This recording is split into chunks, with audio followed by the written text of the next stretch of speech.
Okay, what do you know about measles? I know that there's people getting it, and there's like a person that has died in Texas from it. There was one, yeah. I heard there was one, yeah. Do you know anything about measles? I know that it was eradicated and that there was a vaccine for it. You knew it was eradicated? Yes. Okay, that's very good. I don't think did you know, Trey, that measles was declared eradicated? I did not know that. Yeah, I mean, honestly, I didn't remember that. I think when I saw it, I was like, oh, right, they did say that was. I think I learned it in epidemiology. Yeah, you have that medical background. I keep forgetting. So anyway, we today are going to do a segment on what you need to know about measles, because it is kind of making a little bit of a comeback. And I think that the reason this segment is important because measles was eradicated. And when that happened, it's like everyone forgot about it, you know, and now there's a whole generation that's gone by with people. When was the last generation that got the vaccine? I don't remember. Like the last generation? I mean, people are still getting the vaccines. Like, is it mandatory? Oh, I don't think it's mandatory. No. Like, did I it's get like it? I don't strongly remember. suggested. I don't remember if I got the vaccine or. Oh, I'm sure you did. I'm sure you did. I wonder if Avery did. I'm sure she did. So like everybody gets vaccines for it though. Like, yes, it's the MMR. Yeah. Measles, okay. mumps, rubella. There you go. Yeah. My mom was a nurse and she was like always talking about that. But isn't there a vaccine that like you don't have to get anymore because it's like gone? Like the one that like tears up your arm. Like polio? Maybe. Smallpox. Yes. Is there a smallpox vaccine? Something like that. Right? They're like they only give it to like the military now. Yes. And it's like smallpox, the big scar. Like my mom has one. Yeah. You're right. Yeah. Okay, that's what I was thinking. So that's the wrong one. As you guys probably have heard, in the past couple of years, the U.S. has seen a pretty notable increase in measles outbreaks, despite, as Sarah said, the disease being declared eliminated in the United States in 2000 was when that happened. So I want to do a very neutral thing about measles. This isn't a, beat people over the head about, going out and getting vaccines, although we are going to talk about the vaccine. But I just want to really talk about measles because I don't think everyone knows about it because it's kind of fell out of our memory. Because it did get eradicated. So it is a highly contagious viral disease that's caused by the measles virus, rubeola. It spreads through the air, so like coughing, sneezing, interactions like that. And what makes this disease really kind of dangerous is how insanely infectious it is. And there is a marker for how infectious the disease is. We've talked about it a couple times in the past. It's called R naught. So it's like an R with like a little 0 at the foot of it. Okay. Yeah, you probably have seen it like in your epidemiology stuff. It's R naught. So the higher the R naught, the more infectious something is. And what R naught really means is if, say, you have a disease and everyone around you is unvaccinated for that disease, on average, how many people will you infect on average? And so if it's 2 on average, then the R naught's 2, okay? So what does all that mean? So the flu, so influenza, R naught is 1.3, which means that if somebody has the flu and they're around a bunch of unvaccinated people, on average, 1.3 people will get the flu. COVID, which just, we talked about that for many years. The R naught for that is in between 2 and 8, depending on the variant. And that's why we actually talked about that on one segment, I think many years ago now, about how COVID was much more infectious than the flu. And it is. The R naught is higher. It's easier to transmit. Measles, R naught, 12 to 18. Yikes. So on average, if one person has measles and they're around other people that are unvaccinated, that one person will infect 12 to 18 people, which then, think about if everyone's unvaccinated, those 12 to 18 people will each one of them will also infect 12 to 18 people. And that's what makes measles, more dangerous. I managed to go most of my life without ever getting the flu until this year without taking the flu vaccine. Why? Well, one, I'm pretty good about washing my hands and avoiding situations where I'm exposed. But 2, it's actually not super easy to catch the flu compared to other things. But measles is completely different. So what happens when you get measles? So it takes about 1 to 2 weeks or 7 to 14 days before the symptoms start. Symptoms are very high fever, cough, runny nose, and the distinctive rash of measles. I took another pic, Trey, throw that pic up there, yeah. Measles rash, pretty distinct. It's different than the chickenpox. Chickenpox makes little vesicles, which are almost like little blisters.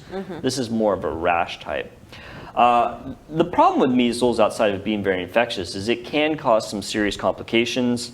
The most dangerous is pneumonia, which that's what's the number one cause of death. People die from measles. Encephalitis, which is infection of the lining of the brain, blindness, and deafness. Now, how common is serious complications? Well, if 100 people get measles, 90 of them, or 90%, are going to have a very safe resolution of the measles. Like, they'll be sick, but they're not going to get serious complications.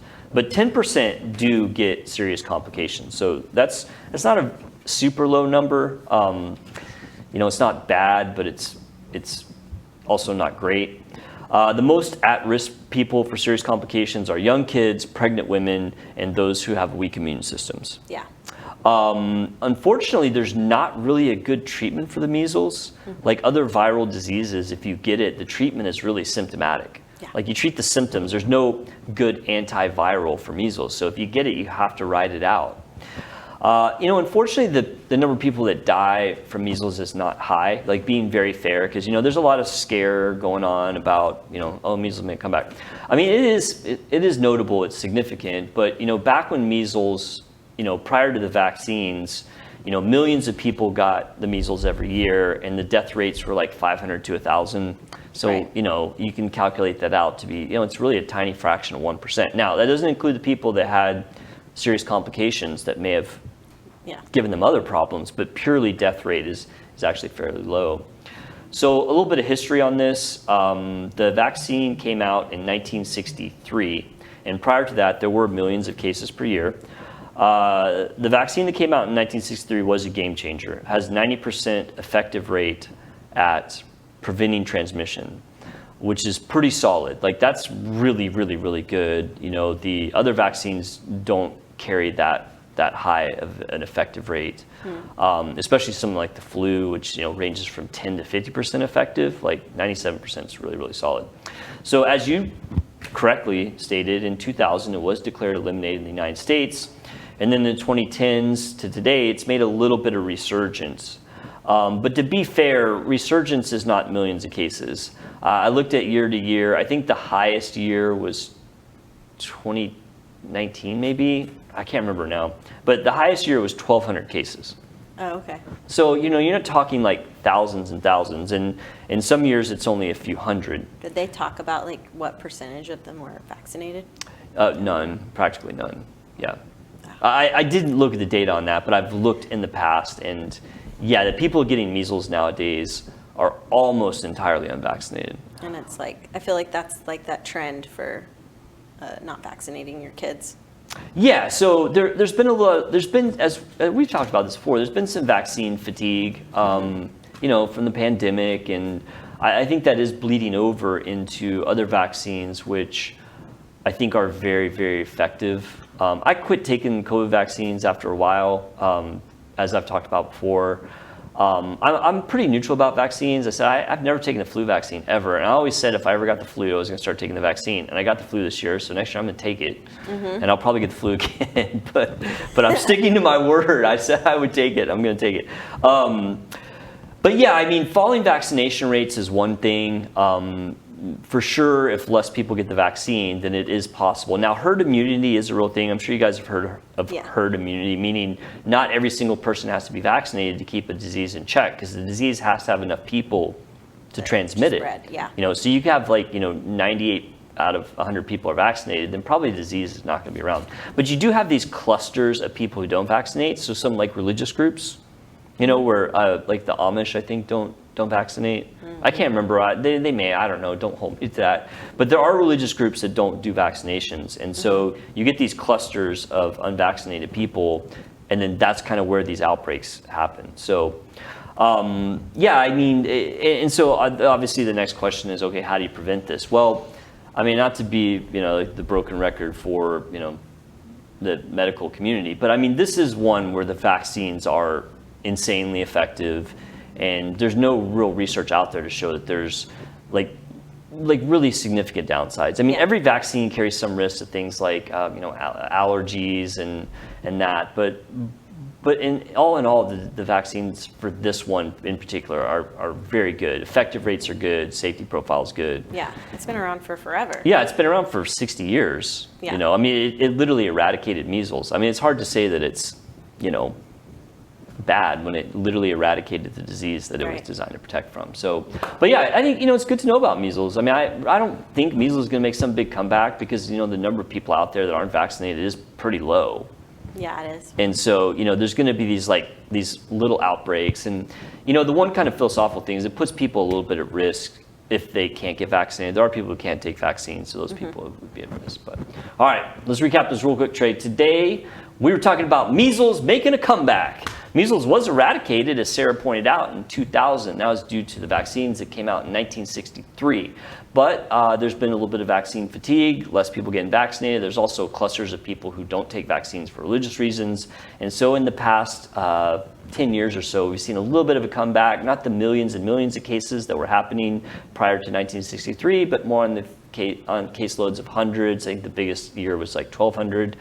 So we just recapped that measles is a viral disease caused by rubeola. It gives symptoms of high fevers, cough, runny nose, and the distinctive red rash that goes with measles. Now, the one thing about measles that's pretty crazy is how infectious it is. R0 is a measure of how infectious the disease is, meaning how many people will get the disease if you get it and they're not vaccinated. Things like flu is 1.3, COVID's 2 to 8, measles is 12 to 18, which means it is very, very infectious. It can have complications such as pneumonia, which is the one that can cause death, encephalitis, blindness, deafness.